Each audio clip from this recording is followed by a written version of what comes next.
Тимаев Александр Борисович. Рассказ Александра Твардовского, рассказ танкиста.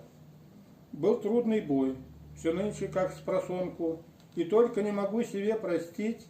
Из 1000 лиц узнал бы я мальчонку, а как зовут, забыл его спросить. Лет 10, 12, бедовый, из тех, что главарями у детей, из тех, что в городишках прифронтовых встречает нас, как дорогих гостей. Машину оступает на стоянках, таскать им воду ведрами не труд, приносят мыло с полотенцем к танку и сливы недозрелые суют.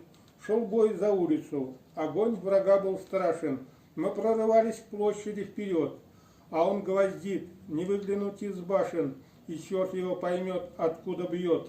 Тут угадай-ка, за каким домишкой он примостился, столько всяких дыр.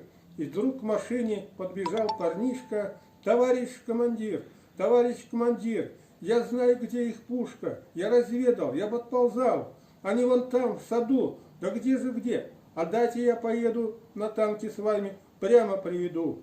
Что ж, бой не ждет, влезай сюда, дружище, и вот мы катим к месту вчетвером, стоит парнишка, мины, пули свищут, и только рубашонка пузырем. Подъехали. Вот здесь, и с разворота заходим в тыл и полный газ даем.